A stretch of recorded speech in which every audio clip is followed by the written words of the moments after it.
What's up, y'all? My name is JR, and for those of you who don't already know, I'm a huge movie and TV nerd. If you're new here, I appreciate you taking the time to check out my channel. I hope you consider sticking around and joining the film community I'm trying to build here on YouTube.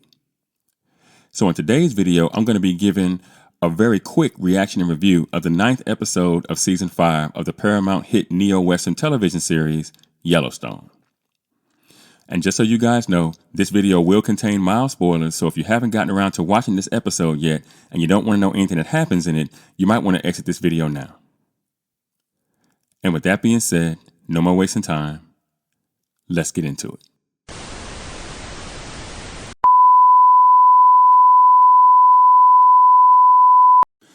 So if you've been here with me for a while now on this channel, then you already know. I think that Yellowstone is the best neo-Western ever made. But I have to admit I've been bummed out about how all the behind-the-scenes drama has affected both the release schedule for the show and potentially the way that the show will end. Now, I'm happy that we're finally back in the saddle after like a year and a half. But if I'm being honest, at this point, I'm just ready to see what Taylor Sheridan came up with for an ending for the TV show, given the circumstances. Now, Episode 9, entitled Desire is All You Need, starts with Beth arriving at the governor's mansion to find out that her father is dead, apparently by suicide, just as his impeachment trial is set to begin. Now, Casey arrives shortly thereafter, and he and Beth go into the house, and both of them eventually go inside the bathroom to see the actual body, and then after that, the pair then leave together. Meanwhile, we see Jamie at the Capitol getting the news that John is dead, and he clearly has mixed feelings about it. And he comes across Linnell in the hall, and he gives her the news. The pair share an embrace, and then Jamie has to go in front of the cameras and make the official announcement, which he does. Now, on the road, as Beth and Casey are listening to the announcement, Beth has Casey stop the car, and she gets out, and she calls Rip, asking him to come home. Remember, he went to Texas. Now, we then flash back 6 weeks earlier, and we see Beth doing her community service for the bar fight that she got into earlier in the first half of the season. We also see Sarah Atwood essentially green-lighting the murder of John Dutton, putting into place the plan to impeach and then kill John, which is supposed to be revenge for his many slights against Jamie. You can argue whether you think that's justified or not. That's for another video, right?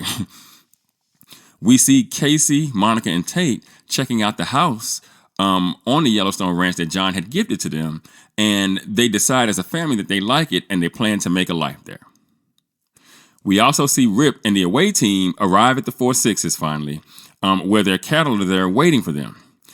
They take the cattle out with the help of my man Jimmy and some of the other 4-6s cowboys, and they ultimately set up teepees and create a small camp out there where they will be for the foreseeable future.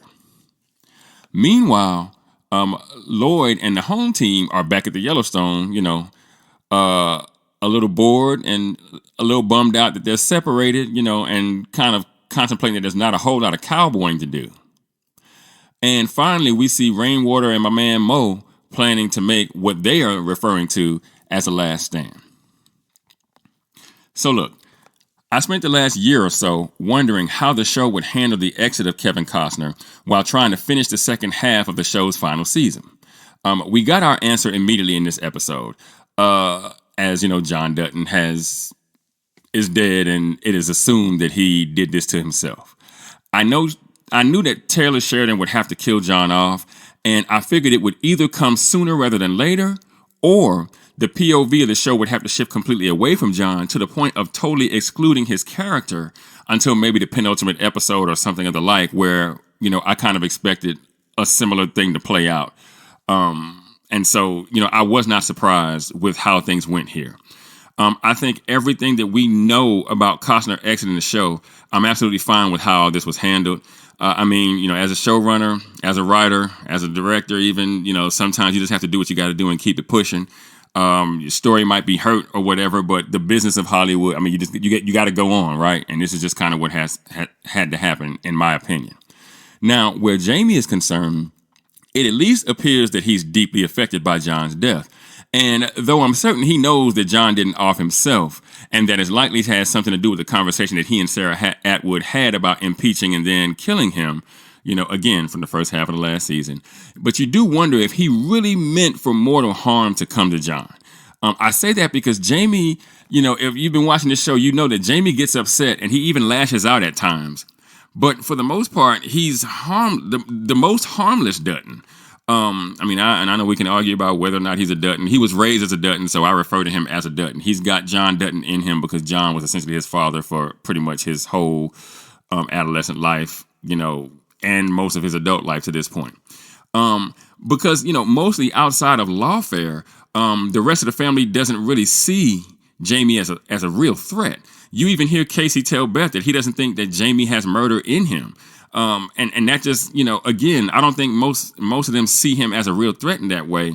And I also think that line was written for a reason, by the way. So as the season goes on, try to keep in mind that line was written. That Casey says, I don't think that Jamie has murder in him. Like he doesn't believe that Jamie orchestrated this. Now, as for the rest of the episode, I think it was your typical first episode of a new season, even though it's technically the second half of an already existing season. But like I said, it's been almost 2 years, so this episode played like a season premiere. In that it set the pieces up on the board to now be moved around as we sprint towards the show's conclusion. Now, overall, I'd give this episode a 70% or a 7.0 if you're thinking IMDb score, simply because outside of John Dutton's death, nothing really happened. And like I tell you guys all the time, in a first episode of a new season, it's basically just the board being set up. So not a whole lot tends to happen in first episodes for the most part. So this was kind of par for the course of what, first episodes of new seasons tend to be like. This season, or half season though, is clearly going to focus on the fight between Rip and Beth and Jamie and Sarah Atwood, with the only real difference between the pairings being that I don't think Sarah Atwood would die for Jamie, whereas I'm certain that Rip would die for Beth, or even that Beth might even die for Rip. Anyway, I'm ready to see how this thing ends, and after all that we've been through, I'm hoping that despite Sheridan obviously having to change how, though I'm not sure that he changed the what all that much. As I've always contended to you guys that the show needed to end with John dying, that he still finds a way to stick the landing. But what do you guys think? Did you get a chance to catch episode 9 of Yellowstone last night? If you did, what did you think about how Kevin Costner's exit was handled? Let me know in the comments. And for those of you that might be new to the channel, be sure to like and share this video. If you really like the content, be sure to subscribe and hit that notification bell. That way you'll be notified whenever I drop a new video. You can also now support the channel by leaving a super thanks. If you should be so inclined, I'd really appreciate it. Also, be sure to go and check out themaskscreenwriter.com for more television and film reviews and info on my upcoming film projects. And with that, I'm going to go ahead and get out of here. I got screenplays to write, and I'll catch y'all in the next video.